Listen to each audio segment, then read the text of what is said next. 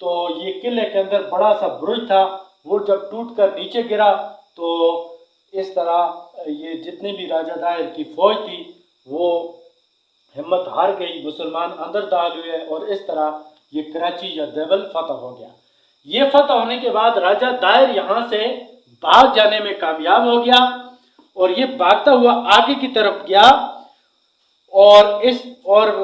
یہ محمد بن قاسم جو تھا یہ بھی اس کے پیچھے پیچھے چلتا رہا۔ آگے بڑھ کر محمد بن قاسم نے نیروان یہاں کے راجہ بدر کن نے اہل دیبل کا انجام دیکھ کر محمد بن قاسم سے صلح کی اور دیبل سے نیروان پہنچا۔ حاکم نیروان نے بڑے پرتپاک طریقے سے اس کا استقبال کیا۔ یہاں سے محمد بن قاسم سیوستان سیون کے ارادے سے روانہ ہوا۔ نیروان کا راجہ بدر کن ہمرکاب تھا۔ راستے میں بہرج کا علاقہ جو راجہ دائر کے بھتیجے بجرا کے زیر حکومت تھا پڑتا تھا، یہاں پہ بھی بدھ مذہب کے زیادہ لوگ تھے اور یہ جنگ و جدل کو پسند نہیں کرتے تھے، اس لیے خفیہ طور پر انہوں نے محمد بن قاسم سے الحاق کر لیا اور اس طرح یہ علاقہ بھی مسلمانوں کے قبضے میں آ گیا۔ سیوستان سے کے بعد آگے کی طرف راجہ بجرا نے اسی کا ایک راجہ تھا کاکا، جس کا نام تھا، کہ دارالسلطنت سیم کو مرکز بنایا تھا، لیکن یہاں پہ بھی یہ جو کاکا تھا بجرا راجہ دائر کا بھتیجا تھا، لیکن یہ کاکا جو تھا یہ جنگ و جدل نہیں چاہتا تھا، اس نے بھی خفیہ طور پر محمد بن قاسم سے صلح کر لی تھی اور اندرونی طور پر، اور اس طرح یہ علاقہ بھی مسلمانوں کے قبضے میں آ گیا۔ اس کے بعد آگے راجہ دائر کے پایہ تحت پر فوج کشی کا حکم ہوا، یہ حجاج بن یوسف کی طرف۔ یہ حکم پا کر نیروان واپس چلا گیا اور محمد بن قاسم اور یہاں سے راجہ دائر کی طرف بڑھا۔ راستے میں ایک قلعہ آتا تھا، اس کو بھی مسلمانوں نے فتح کیا اور اس کے بعد محمد بن قاسم آگے کی طرف چلے اور دریائے سندھ کے اس طرف راجہ دائر تھا اور اس طرف مسلمان فوجیں تھیں۔ تو راجہ دائر جو تھا اس نے اپنے تیر انداز دریا کے اس پار کھڑے کر دیا کہ مسلمان دریا کو عبور نہ کر سکیں، لیکن مسلمانوں نے رات کی تاریکی میں کشتیوں کے ذریعے دریا عبور کیا اور دوسرے ساحل پر جب پہنچ گئے تو راجہ دائر اور اس کی فوج میں کھلبلی مچ گئی کہ یہ کیا ہوا، اور اچانک ان کے سر پہ مسلمان آ کے کھڑے ہو گئے اور راجہ دائر اس وقت کاجی جاٹ میں مقیم تھا۔ عبداللہ اور یہ اس کا محمد بن قاسم کا ایک کمانڈر تھا، یہ اس کی طرف بڑھا اور راجہ دائر کا لڑکا جے سنگھ پہلے سے مزاحمت کے لیے موجود تھا۔ یہاں دونوں میں مقابلہ ہوا، جے سنگھ کی فوج مقابلے کی تاب نہ لا سکی، وہ خود بھی گھوڑے سے گر پڑا لیکن کسی طرح بچ کر نکل گیا۔ اس شکست سے راجہ دائر کے سرداروں اور حکمرانوں میں بڑی بد دلی پھیل گئی، چنانچہ یہ راجہ دائر جو تھا اس کا ایک دوسرا راسل جو بیٹھ کے حکومت کے تمام میں داہر کے ساتھ تھا، مایوس ہو کر محمد بن قاسم سے مل گیا اور اس کے بعد یہ راجہ دائر کے ساتھ مسلمانوں کا مقابلہ آتا ہے۔ راجہ دائر جو تھا اس کے پیچھے 10,000 سوار اور 30,000 پیدل سپاہ تھی، اسی طرح اس کی فوج میں ہاتھی بھی تھے، گھوڑے بھی تھے۔ خود راجہ دائر ایک سفید ہاتھی پر سوار تھا اور بہت زیادہ فوج لے کر مسلمانوں کے مقابلے میں آیا اور زبردست لڑائی جاری رہی۔ سندھیوں نے بھی زبردست قسم کی لڑائی کی۔ مسلمان جو تھے اس وقت ان کی بڑی زبردست فوج تھی اور ان کے پاس مخالف فوج کو مخالف فوج میں آگ لگانے یعنی تیل وغیرہ کے ذریعے یہ آگ بھی لگاتے تھے، تو مسلمانوں نے زوردار حملہ کر کے ان کی طرف آگ کے گولے پھینکے۔ مسلمانوں نے ہاتھیوں کی طرف تیر برسانے شروع کیے اور اس طرح یہ راجہ داہر جو تھا اس کا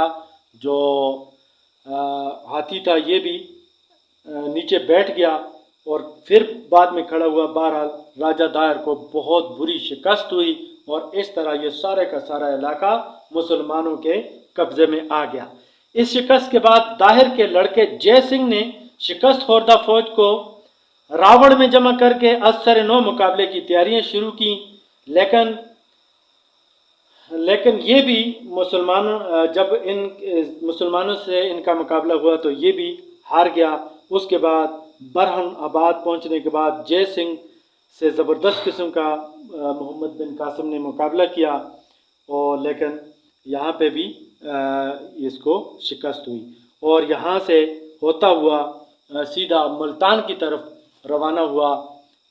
محمد بن قاسم، اور ملتان کے علاقے تک فتح کیے، اور اس طرح بہت تھوڑے سے عرصے میں محمد بن قاسم نے سندھ سے لے کر ملتان یعنی پنجاب کے بھی بہت سارے علاقے فتح کر لیے۔ بہت زیادہ مال غنیمت ان کے ہاتھ لگا، اور یہ کہا جاتا ہے کہ راجہ داہر کی ایک رانی لاڈی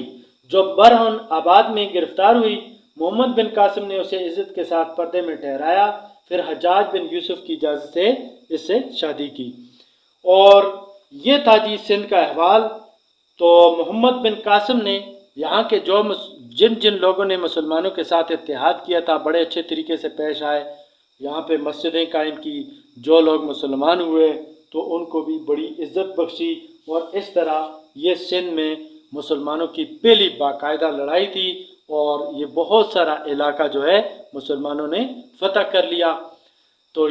یہ یہاں تک، اور اب فتح اندلس اور باقی واقعات بھی رہتے ہیں، تو